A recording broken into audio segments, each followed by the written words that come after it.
के अनुसार देने का प्रयास करूंगा। बहुत बहुत धन्यवाद।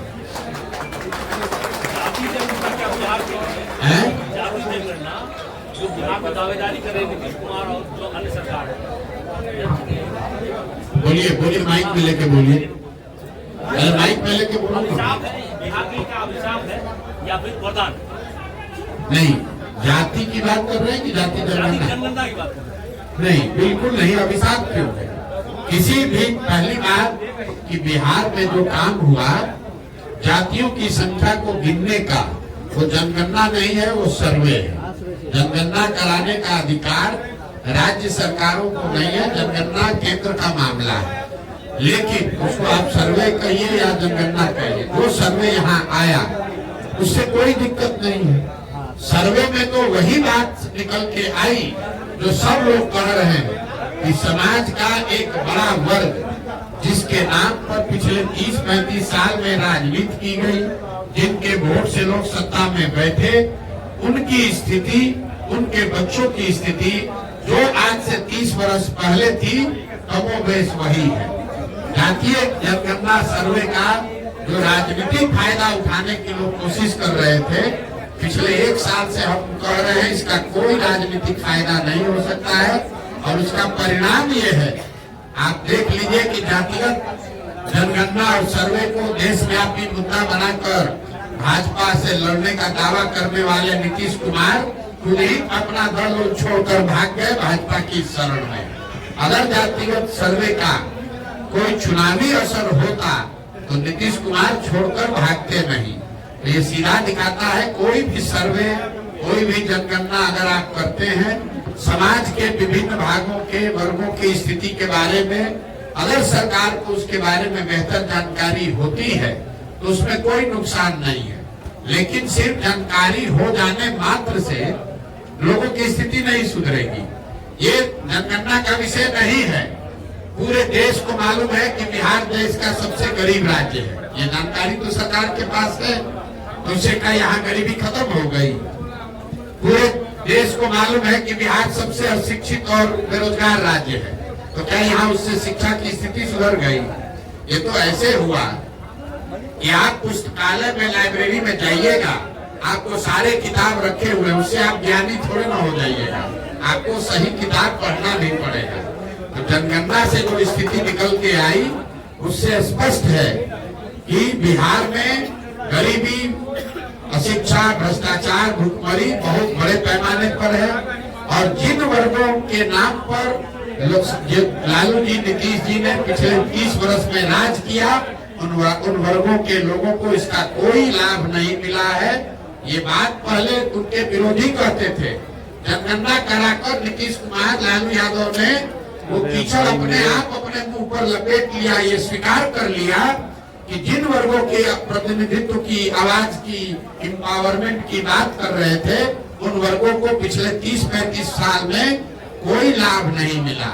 ये जो कहा जा रहा है कि सत्ता में जो लोग बैठे हैं, तो भाई ये बताइए कि अगर जो समाज में अति पिछड़ा है, जो वंचित है, जो मुसलमान है, दलित है, महादलित है, अगर उसको लाभ नहीं मिला तो उसके लाभ का हकमारी किसने किया?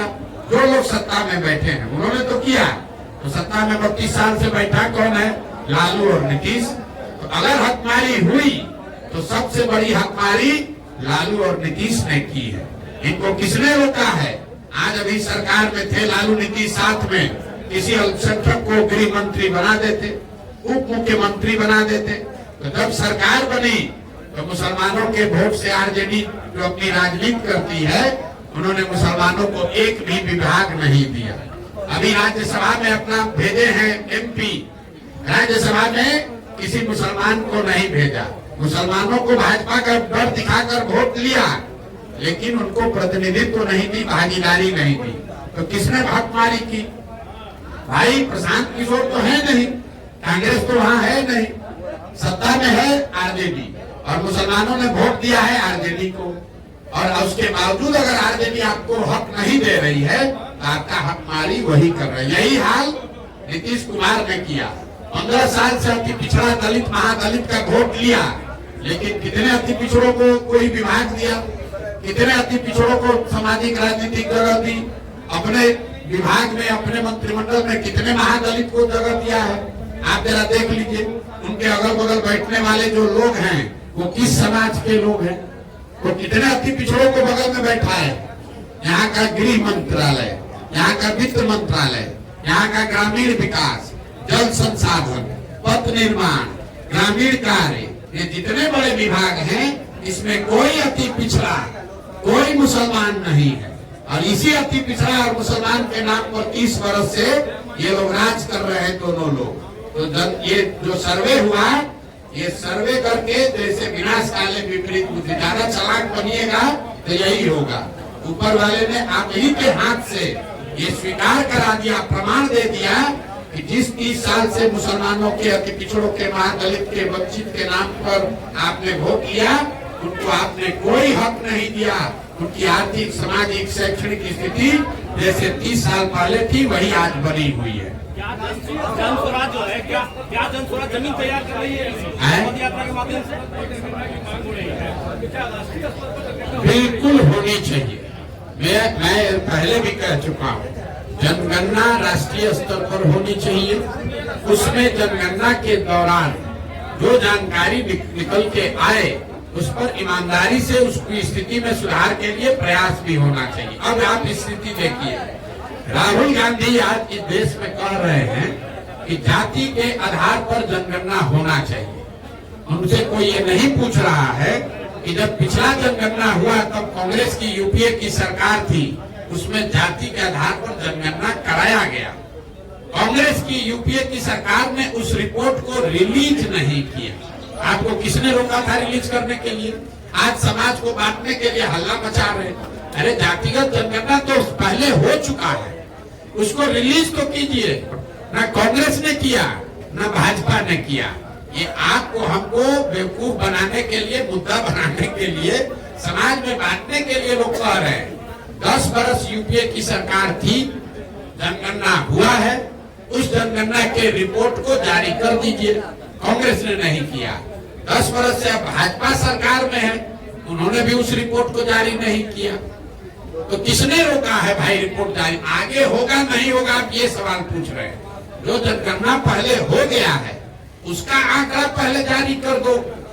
कर्नाटक में जातीय जनगणना करा लो, तेलंगाना में जातीय जनगणना करा लो, तब में तो लोगों का विश्वास बनेगा। तो कर्नाटक में आपकी सरकार है, आप वहाँ जातीय जनगणना नहीं करा रहे और बिहार में आकर लोगों को अगड़ा पिछड़ा करके बांट रहे।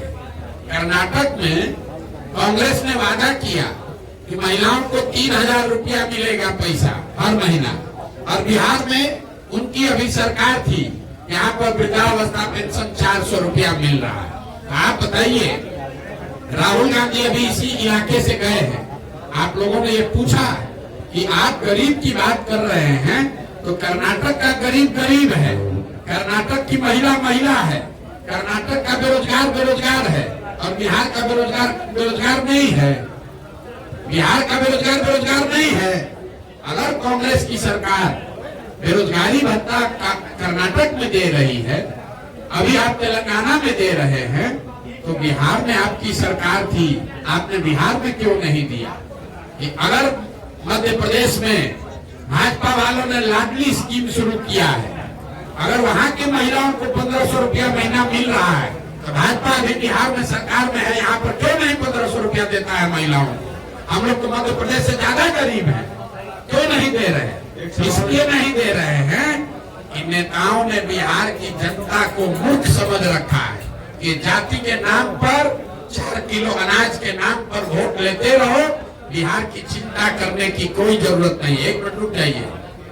आज मोदी जी आए हैं चंपारण में, और अभी हम पहले से बता दे रहे हैं, अभी पूरा देश में घूम के अभी मेट्रो आज कलकत्ता में उद्घाटन किए हैं। 2 दिन के बाद जा रहे हैं सेमीकंडक्टर फैक्ट्री का उद्घाटन करने गुजरात में।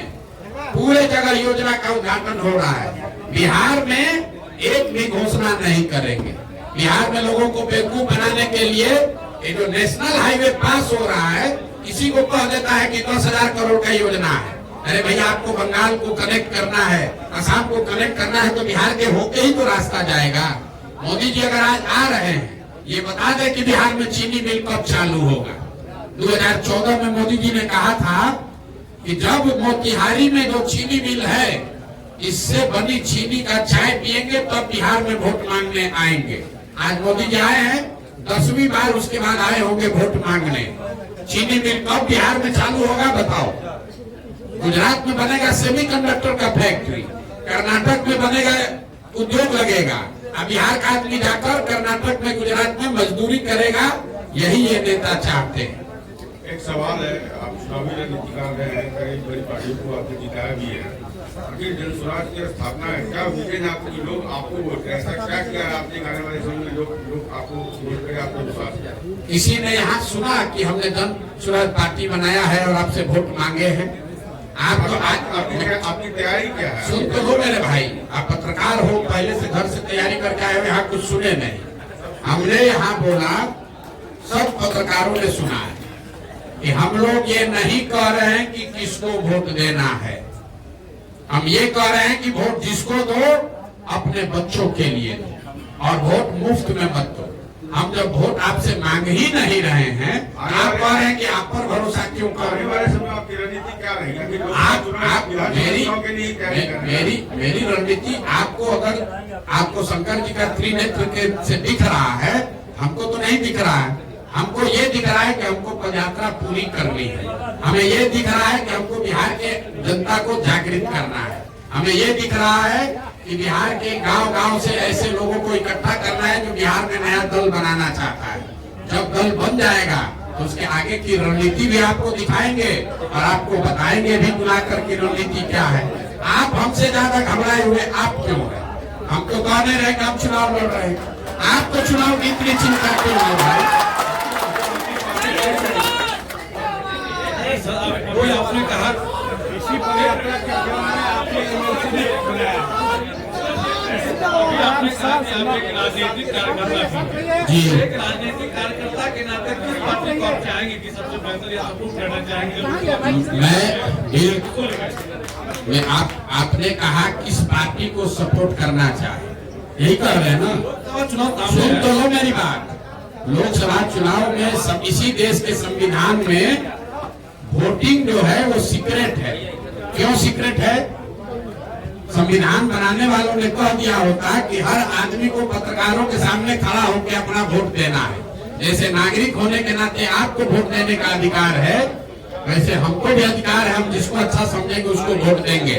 लेकिन जन स्वराज इत्मीनान से रहो। काहे अभी इतना उतावला हो रहा है? मकसद आप 3 को बोले सुनाई नहीं पड़ा। पहला मकसद है जन जागृति, दूसरा मकसद है दल बनाना और तीसरा मकसद है बिहार के विकास के लिए योजना बनाना। ये तीनों काम होगा तब उसके बाद आपसे बात करेंगे। 18 अब करेंगे नहीं, 18 महीना से कर रहे हैं। जितने 75 साल में किसी ने मेहनत न की हो, 18 महीना से अपना घर परिवार छोड़कर गांव-गांव घूम रहे हैं। इसके बावजूद आप कह रहे हैं कि आप ऐसे घूम रहे हैं, आपकी समझ ज्यादा है, हमारी कम है। मेरा 2 सवाल था। पहला कि आधा बिहार आप घूम चुके हैं जी, क्या आपको इस उद्देश्य से आप चल रहे हैं, उसका आउटकम दिख रहा है? पहला सवाल बताइए। आउटकम, अगर आपको आउटकम आप क्या चाहते हैं? हमारे जो 3 उद्देश्य हैं, उद्देश्य जो है मुझे ऐसा लग रहा है कि गांव-गांव में जहां पर भी हम लोग गए, लोग इस बात को मान रहे हैं। मान नहीं रहे तो हजारों की संख्या में जुड़ कौन रहा है? अभी हम यहाँ आए हैं, यहाँ कौन जुड़ा है? हम यहाँ कोई सांसद तो है नहीं, विधायक है नहीं, कुछ रेबड़ी बांटे नहीं, गाड़ी बस भेजे नहीं, लोग क्यों आ रहे हैं? गांव-गांव में लोग समझ रहे हैं कि नहीं, अगर बिहार में सुधार करना है तो जब तक लोग यहाँ अपने आप में सुधार नहीं करेंगे तब तक सिर्फ दलों को बनाकर वोट देने, जिताने, हराने से बिहार में सुधार नहीं होगा।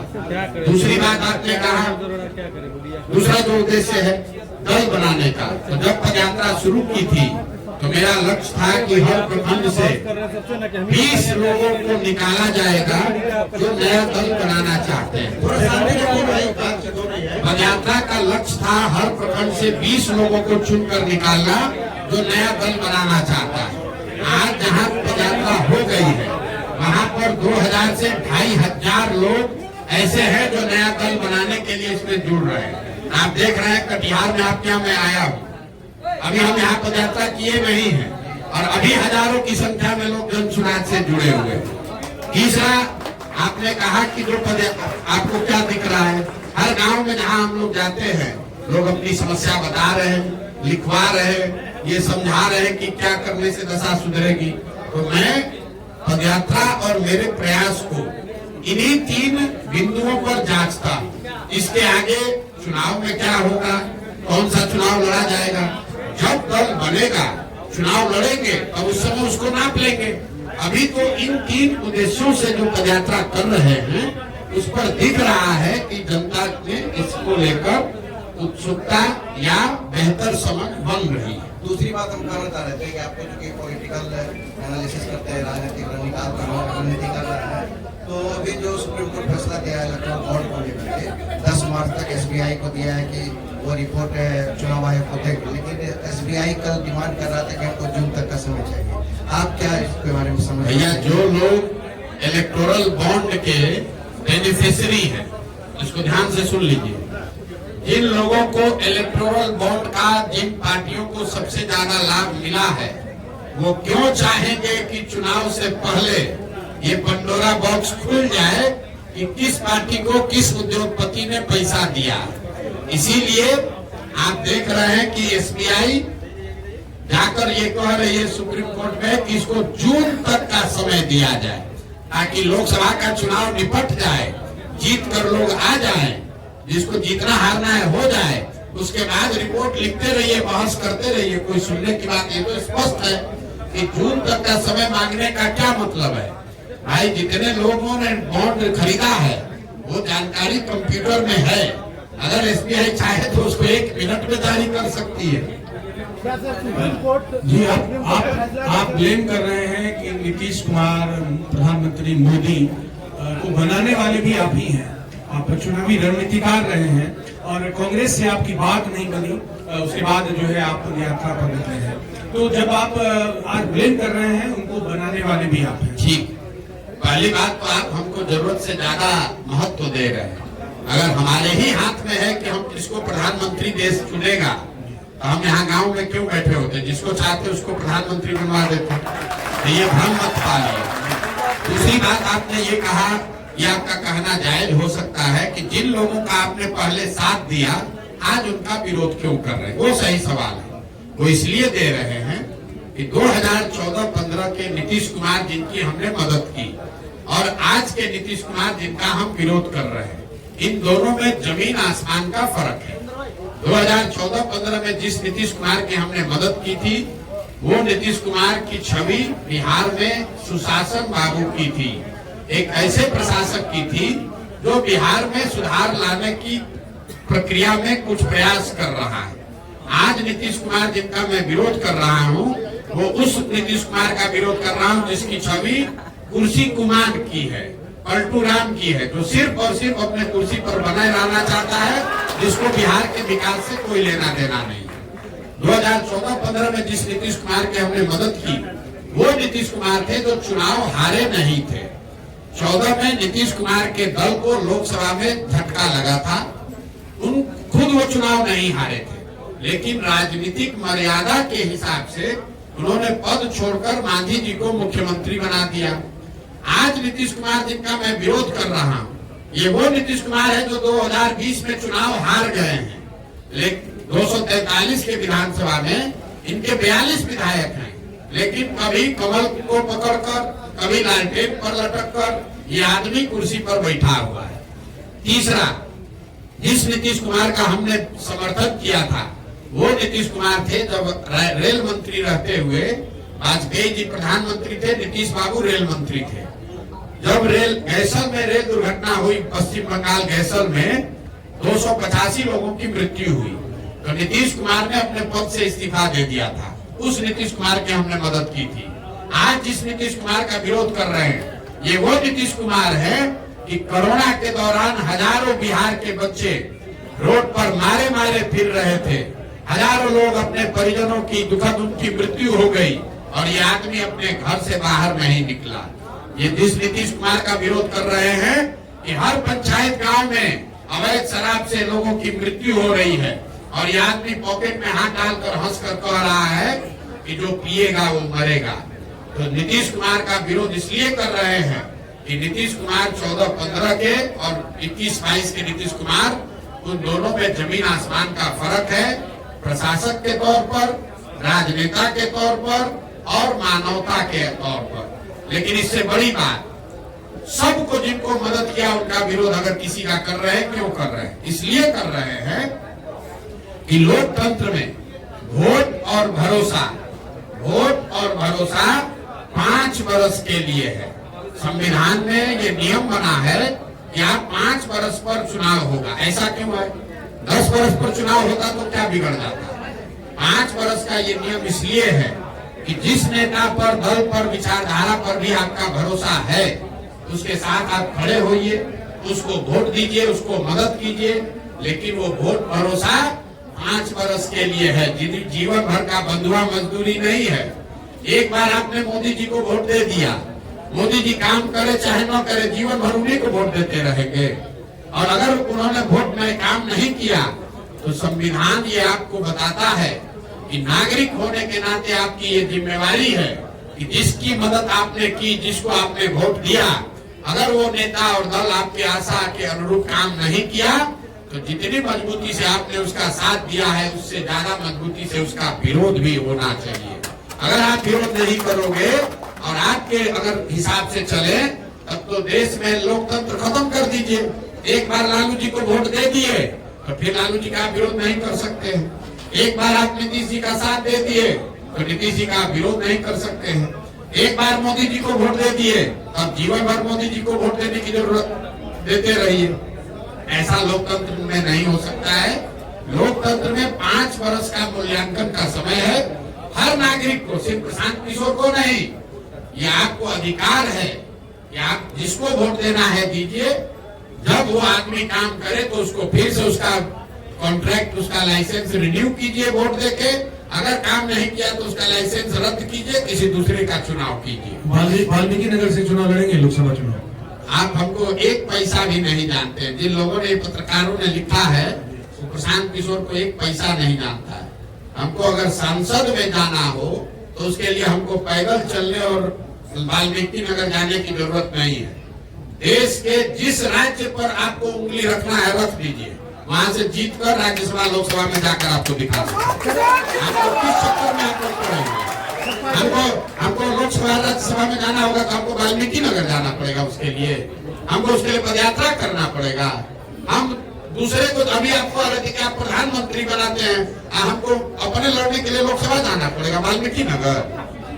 मेरे भाई 2018 में, आपको याद नहीं है, 2018 में हमने बिहार की धरती से घोषणा की है कि अगले 10 वर्ष मतलब 2028 तक किसी भी लोकसभा या राज्यसभा में जाने का कोई सवाल ही नहीं पैदा होता है। क्योंकि मैं ये समय बिहार को सुधारने के लिए लगाना चाहता हूं, न कि राज्यसभा लोकसभा में जाने के लिए। राज्यसभा लोकसभा जाने का कोई सवाल नहीं है।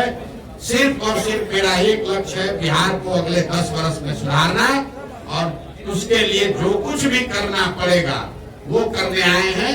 वाल्मीकि नगर में चुनाव लड़ना और रक्सौल से चुनाव जीतना, ये चिंता दूसरों को करने दीजिए, हमारी चिंता वो नहीं है। सर, पैदल यात्रा जैसे आपका खत्म हो जाएगा, क्या आप बिहार में चुनाव लड़ेंगे? मेरे भाई, जब पदयात्रा का उद्देश्य ही यही है कि दल बनाया जाए, तो दल बनाकर उसके बाद लंगर तो चलाएंगे नहीं। अगर रात पदयात्रा के बाद दल बनेगा तो निश्चित तौर पर उसके बाद जो चुनाव होगा वो चुनाव लड़ा जाएगा। अब नीतीश कुमार की स्थिति क्या होने वाली है सर? नीतीश कुमार के बारे में हमने आज से 4-5 महीने पहले कहा था कि महागठबंधन से अगर चुनाव लड़ेंगे तो 5 भी लोकसभा उनको नहीं मिलेगा। अब आजकल वहां से डर के मारे भागे, हमारी बात सुनकर पार्टी में खलबली मची, भागे वहां से। उनको मालूम होगा भैया एक प्रशांत किशोर कह रहा है तो 5 को सीट तो नहीं मिलेगा।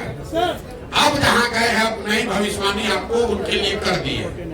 नीतीश कुमार अगर एनडीए में लड़े, महागठबंधन में लड़े, अकेले लड़ जाए, 2025 में अगर बिहार का विधानसभा का चुनाव याद रखिए, इसको रिकॉर्ड कर लीजिए। 2025 में अगर विधानसभा का चुनाव हुआ तो नीतीश कुमार चाहे भाजपा के साथ लड़े, महागठबंधन के साथ लड़े कि अकेले लड़ जाए, उनके दल को, जदयू को 20 विधायक नहीं आएगा। अगर आएगा तो बिहार की जनता के सामने खड़ा होकर ये गलती के लिए माफी मांग लेंगे। नहीं आ सकता है। दो बातें कही हमने, 25 में चुनाव हो और नीतीश कुमार जिस भी फॉर्मेशन में लड़ना है लड़ ले, जदयू को 20 विधायक नहीं आएगा। लोकसभा में सर एक लोकसभा में उनका क्या है भाई, लोकसभा तो मोदी जी लड़ रहे हैं, जो नीतीश कुमार को कौन पूछ रहा है? कोई लोग ही नहीं है, न लालच है। आपने कहा कि हम ना कोई पार्टी बना रहे हैं, ना हमको संसद का लड़ना है संसद। तो फिर सर लोग क्या समझे, क्योंकि आज तक जितने भी लोग आए किसी न किसी प्रकार से हम बिहारियों को ठगा है। तो सर न आपको कोई लोभ नहीं है, न लालच है, तो फिर महात्मा गांधी बनने के रास्ते पे चले हुए हैं क्या? हम बिहार के वो लड़का है, बिहार के वो बेटा है जो ये समझता है कि बिहार में सुधार के लिए हमें, मेरे पास जो भी शक्ति बुद्धि साधन भगवान ने दिया है, मुझे वो सब दांव पर लगाने की जरूरत है। ऐसा हम इसलिए समझते हैं कि इसी मिट्टी में हमारा जन्म हुआ है। अगर हमारी हिम्मत नहीं होगी बिहार में सुधार करने की या सुधार के लिए प्रयास करने की, तो बिहार में किस बेटा की हिम्मत होगी ये प्रयास करने की, आप हमको बता दीजिए। और अगर हम नहीं करेंगे तो दूसरा कौन करेगा? ये बिहार की मिट्टी का कर्ज है, उस कर्ज को अदा करने के लिए ये काम कर रहे हैं। एमएलए एमपी बनने के लिए नहीं कर रहे हैं। फिर से आपको दोहरा देते, देश में शायद ही कोई ऐसी पार्टी है, कोई राज्य है जो जिसको हम जाकर कहे कि हमको एमएलए विधायक मंत्री बना दो और हमको कोई ना कहेगा। लेकिन हमारा लक्ष्य वो नहीं है। हमारा जीवन का लक्ष्य है अगले 10 वर्ष में बिहार को देश के 10 अग्रणी राज्य में शामिल कराना, और उसके लिए जो कुछ भी करना पड़ेगा वही करेंगे। जब हम आकर ये अभियान शुरू किए, आप में से बहुत सारे पत्रकारों ने कहा अरे कितना दिन चलेंगे, ये तो भाग जाएंगे। 18 महीना से चल रहे हैं। आप भरोसा रखिए, यहाँ खड़ा होकर देखिए, अगर 18 साल भी लगेगा तो भी पीछे हटने वाले नहीं है। आप प्रशांत किशोर को नहीं जानते, आप प्रशांत किशोर को नहीं जानते। एक बार जीत करके ठान लिया तो दुनिया की कोई ताकत हमको इससे हिला नहीं सकती। सर कोई नहीं हिला सकता। सर एक सवाल है सर, प्रशांत किशोर है कौन? यहाँ बिहार के बेटा है। दूसरी सवाल, पद यात्रा या पद के लिए यात्रा? मेरे भाई एक ही सवाल को कितने बार घुमाओगे? लगातार पूरे देश में कहीं न कहीं यात्रा का दौर चला हुआ है। कभी न्याय यात्रा, तो कभी जन विश्वास यात्रा, तो हर लोग कहीं न कहीं अपने पद के लिए यात्रा कर रहे हैं। तो आपकी यात्रा को क्या समझा जाए? अब आपकी समझ पे मुझे हंसी भी आ रही है और तरस भी आ रहा है। हम 18, आपने कहा कि देश में कई यात्राएं चल रही है। कौन आदमी देश में 18 महीना से गांव-गांव चल रहा है, उसका नाम बता दीजिए। कौन आदमी चल रहा है देश में गांव-गांव जिसका कोई दल नहीं है? कौन आदमी चल रहा है यात्रा पर या जनता के पास जा रहा है जो ये कह रहा है कि हमको वोट नहीं देना भैया? कौन आदमी, सुनो बात मेरी बात, कौन आदमी है जो बिना सुरक्षा के, बिना सिपाही के, बिना लाभ का के चल रहा है? आप यहाँ खड़ा होकर भैया 100 लोग कर रहा है। यात्रा तो चल रही है जिसमें, उसी यात्रा में कहीं एक हिस्सा आप भी हैं जो कि आपने पद यात्रा लेकर चल रहे हैं। जब आपको समझ ही नहीं है कि सेव और नारंगी में फर्क क्या है, तो आप सवाल क्या कीजिएगा? आप पार्टी के लिए मतलब कहीं भी लोग नहीं है। बेरोजगारी जो यहाँ लोग है, लोग ये है कि अपने जीवन काल में किसी बिहार को विकसित बिहार देखे, ये लोग है। ये लोग है कि अपने जीवन काल में ऐसा दिन देखे कि गुजरात महाराष्ट्र से लड़के आकर बिहार में काम करें, ये लोग है। लोग ये है कि बिहार के बच्चे बाहर जाए तो कोई बिहारी करके गाली न दे, ये लोग है। आपके जीवन में इतने समझ में आया है कि एमएलए बनना ही जीवन का लक्ष्य है। कहीं ये लोग 18 महीने से जनता गर्मजोशी के साथ रह रहा है। युवा जो है, युवा छात्र जो है, बेरोजगारी बिहार में सबसे ज्यादा है। ये हमारा सीमांचल एरिया है सर। यहाँ के युवा बाहर जाते हैं, पंजाब हरियाणा खटने जाते हैं और आपके साथ में भी है सर। सभी पार्टी कहीं ना कहीं उसको वोट देते हैं, लेकिन युवा को जो है खड़ा महसूस। आपने प्रचार किया, मोदी जी के बारे में कैंपेन चलाया, घूम घूम के प्रचार किया था, बोले रणनीतिकार कहलाते हैं। 2 करोड़ युवाओं को वादा करके युवा को हटा गया। इंजीनियर पर अच्छा, ठीक है। रेलवे की वैकेंसी सवाल क्या है? युवा को वैकेंसी क्यों नहीं? सुन लो। युवा रोजगार अच्छा क्यों? मेरे भाई, आप बिहार में पत्रकारिता करते हैं, युवा बहुत परेशान है। यहाँ का बूढ़ा आदमी कौन सुखी है वो दिखा दो, और महिला यहाँ पर अच्छी है वो दिखा दो, और बच्चा यहाँ पर पढ़ रहा है वो दिखा दो। समाज का कौन सा वर्ग बेहतर है कि युवा ठगा महसूस कर रहा है? यहाँ तो पूरा बिहार ही ठगा महसूस कर रहा है। आप युवा के लिए उछले जा रहे हो। युवा है सर। अरे मेरे भाई, अगर ऐसा है, अरे सुनो ना, क्या सेवा करोगे? अपना ठिकाने नहीं है, सेवा क्या करोगे? यहाँ का बच्चा अगर बढ़िया पढ़ रहा होता तो आप कहते कि भैया बच्चा सब तो पढ़ रहा है, युवा को रोजगार नहीं मिल रहा। अगर यहाँ के बुजुर्ग की सरकार चिंता कर रही होती तो आप कहते बुजुर्गों का दोष हो रहा है, युवाओं के लिए नहीं हो रहा है। अगर यहाँ महिलाओं की चिंता सरकार कर लेती तो आप कहते महिला तो ठीक है, पुरुष बड़ा परेशान है। यहाँ तो बिहार का हर वर्ग, हर समाज, हर व्यक्ति परेशान है। तो आप युवा की बात अलग से काहे कर रहे हैं? मेरा एक सवाल है।